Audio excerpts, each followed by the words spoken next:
I'm excited about our next presenter, who is also an inspiration, I think, in terms of preparedness of communities for the kinds of adaptations that we need to make in the current environment.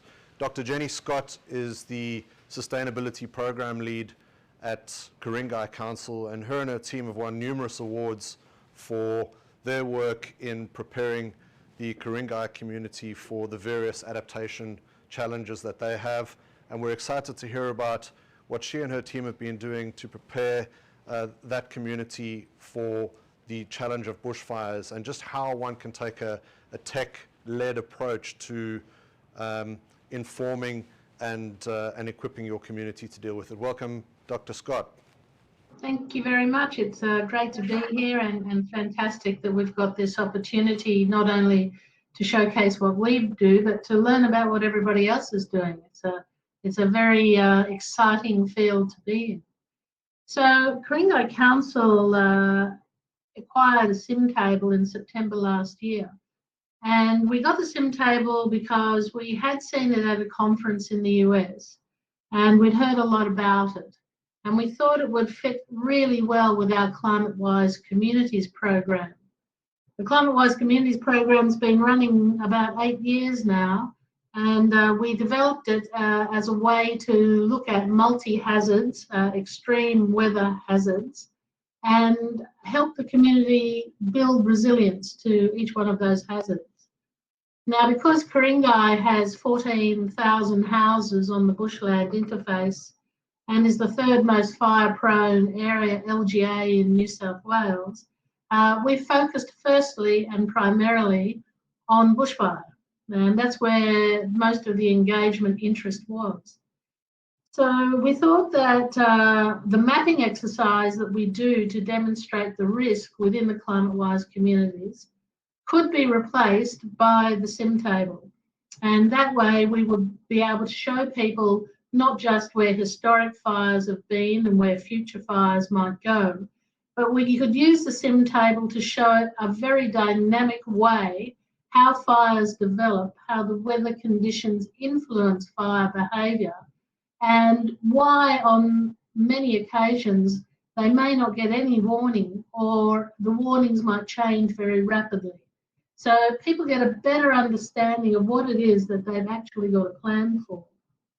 So, as I said, we got the Simtable in September last year, and right at the start of New South Wales' worst bushfire season. So the timing for us was good because it literally had a baptism of fire. But in another way, when I talk about the results of last summer's engagement program, you can see that it's interfered. We can't strictly say that our results are due to the Simtable only, because the interest of the community was very heightened by what was going on in the rest of New South Wales. So probably what I should do is I'll introduce James Chan, who is my colleague and the technical person who runs the Simtable for us. He's just going to quickly describe to you what a Simtable looks like and how it operates. Hello, hi, my name is James Chan. Yes, so as Jenny described, I look after the technical side of the Simtable, and I'll just quickly describe to you how it works and what it looks like. So I'll quickly pull up an image of one of the workshops that we do. Now, this image that you're seeing here is a workshop we ran at the National Parks and Wildlife Service office in Lane Cove, with some residents that were expressing a lot of concern about the bushfire risk adjacent to their homes in the Ku-Ring-Gai area. Mostly their homes bordered the Lane Cove National Park. So in this photograph, you can see the crushed walnut tray there in front of you, with the bushfire simulation running. Now, what you can't hard to see there is that fact that the tray is filled with crushed walnut shell. It's a very fine grained material, and we shaped that crushed walnut shell to match the terrain of Ku-Ring-Gai, or of the simulated area or the area where we will be doing the simulation in. And the image is projected onto the crushed walnut shell using a short throw projector that you can see in the top left. And mounted to the projector is you can't see it, but it's a Mac mini computer. And there's also a small camera mounted to the whole assembly that watches the table. And the table is controlled with a laser pointer, and that allows you to control the menus that you can see on the Simtable, on the tray itself, on the right-hand side of the tray and up towards the top edge there. And we find that it's a fantastic tool to engage the community into bushfire resilience as well as storm resilience, which we're working on now. And one of the great effects, the benefits of the Simtable is the ability for the residents to actually get their hands stuck into the Simtable itself, because we invite the residents to shape the sand to create the terrain of the area which they live in, so they can connect, so that they can connect with the actual topography of the area which is fire affected. And then when we run the simulation, they really understand how fire behavior, what the elements behind the fire behavior, how terrain affects the speed and run of fire, as well as how wind affects the progression of fire. And we pair that, the Simtable with, say, multimedia, for example, videos of past fires, as well as our Climate-Wise Communities website, which Jenny will, I'm sure, will discuss during her presentation. So I think that's it for me. Okay, thanks, James. So what we found was that the Simtable integrated very well with our Climate-Wise Communities program. So the Climate-Wise Communities program just quickly has 5 steps in it. The first step is about looking at the risk level of the location that we're focusing on for that workshop. And of course, the Simtable plays a role in that.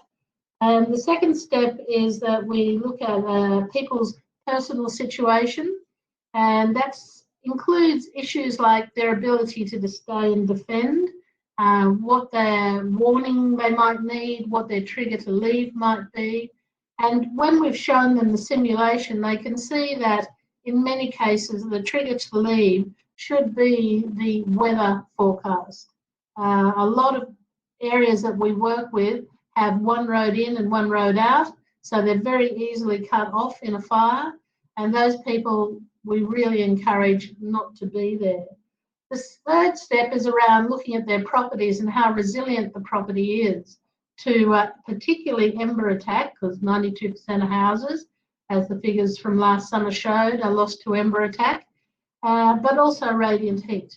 So they review their housing material and structure and design, inside, outside, and we look at roofs and floors and walls and windows, etc. And then we look at the landscaping features on the outside. And look at that in terms of how practical is it to stay and defend that property, or is it virtually a suicide mission? And of course, we have at every workshop, the RFS is with us, talking hand in hand and explaining to people why that a particular property with that design feature would be very high risk and they probably wouldn't even try to defend. The fourth step is just looking at how the neighbourhood might function in a disaster, how the neighbourhood network could work, and who needs help, who can give help, etc., and who needs to get out early, who might need assistance to get their animals out or whatever it might be. And then we have a tool on the very end of this, which is a little wheel that they spin, and it looks at unanticipated issues that might arise. So when they do their bushfire plan, they can use this spin the wheel exercise to see that if an unexpected event happens, how will their bushfire deal with that?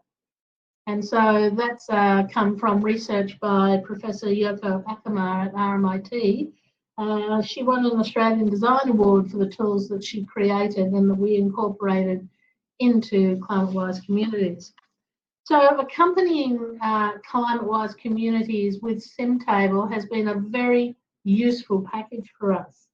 And we did a fair bit of research on how to determine how effective the Simtable was. So what we wanted to know especially was how many people were completing their written plans now as compared to prior to introducing Simtable into the program. So what we found, for example, is that the number of new users to the ClimateWise Communities website was a good indication.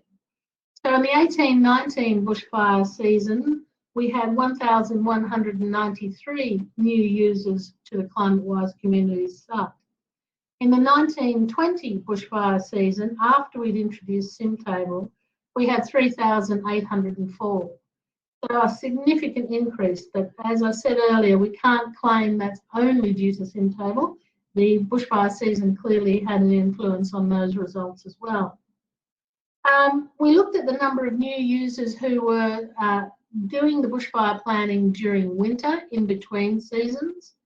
And March to September in 2019, there was 965 people working on their plans.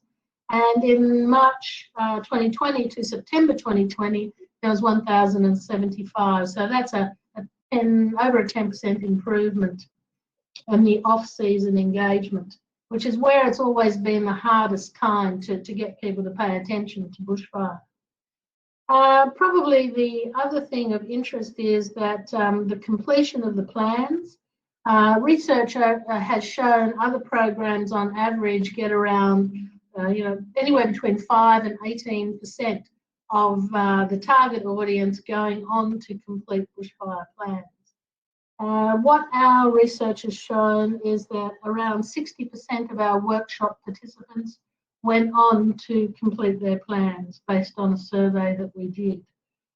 So what we found is that the Simtable has played a very useful role in getting people to be alarmed about bushfire and to take it really quite seriously.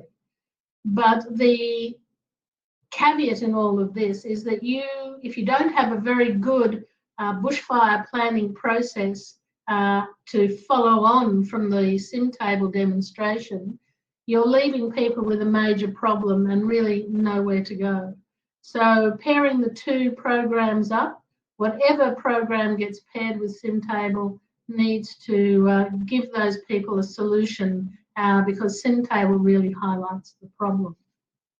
So I think probably that takes us around about everything that we found out about the Simtable.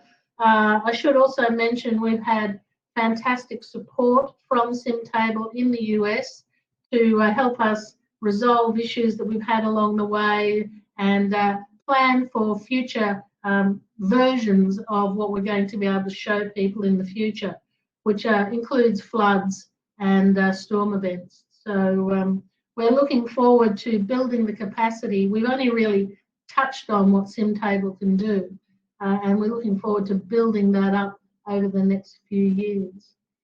So with that, I'll hand back